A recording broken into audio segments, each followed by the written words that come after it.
Hello, I'm here with Mike in his living room where we are playing Oraclescape.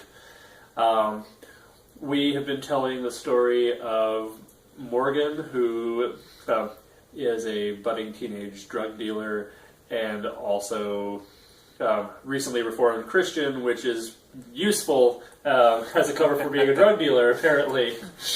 So Morgan is working at her mom's flower shop. And we don't know what kind of things happen at the flower shop, but given her trade, some interesting things could happen. So it's a good time to introduce a plot twist. Well, to introduce a plot twist, I'm going to take the Oracle deck, shuffle it up,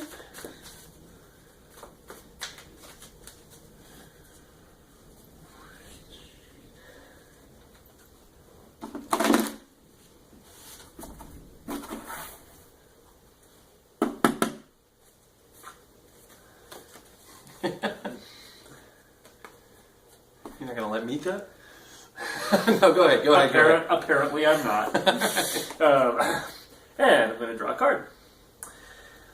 So this is the Seeker of Bottles. So we have a person sideways. Okay. A person who looks like they're laying back and relaxing, maybe floating on water. Mm-hmm. They've got like a bottle with a message in it, in the traditional style, like sort of in a little cloud, sort of metaphorically inside them, probably. Yeah. Anything that this brings up for you, Mike? Thinking in terms of, I'm thinking that maybe what we're doing here is a flashback to back to camp. Okay. Well, let's not talk about what the plot twist is going to be. Oh, yet. so we're just looking. Yeah, we're well, just looking internal to this card. Right. Yeah. Let's just see what the card brings out. This is dreaming your way into something rather than seeking it out. I mean, yeah. The archetype I know of is stalkers versus dreamers.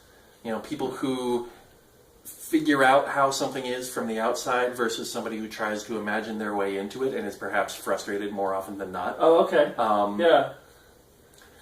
Yeah. Interesting. So seeker is sort of a definite like concept here that the card is pretty clear about. And seeker for me, especially with like this sort of internal thing in your heart kind of a thing, has to, brings up a lot of soul searching type things and sort of like figuring your shit out, which is definitely what Morgan has been going through. We definitely don't know quite what happened at camp. So yeah, there's also sort of like a piece in the card, like I mean, she's got something in there, but she's not like too worried about it. And it's in a bottle. Yeah. Maybe reading it would cause more worries. Maybe things are good where they are. Yeah, cool. All right. Yeah? I have an idea. That's right, this is supposed to be your idea anyway. This is my idea. All right. It's fine. All right. It's fine. We're all collaborating here. So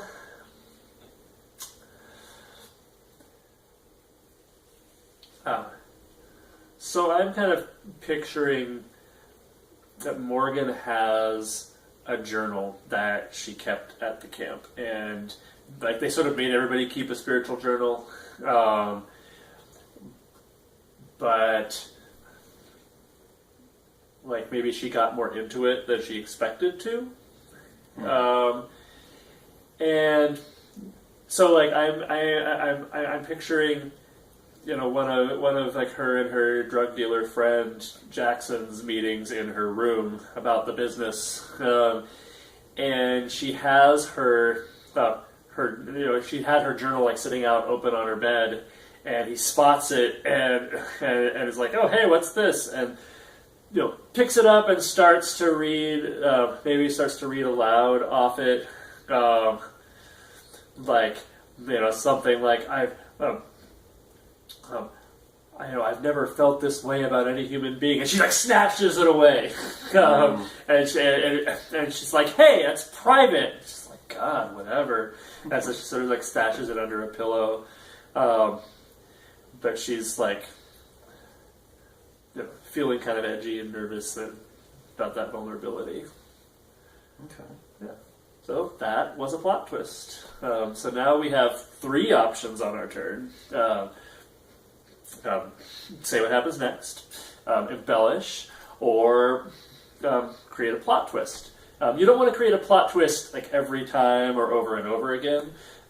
So 1 plot twist per player for a story session is a good limit, and not 2 plot twists in a row. We don't want to create a lot of chaos. We just want to keep things interesting and surprising for ourselves. Thanks for watching.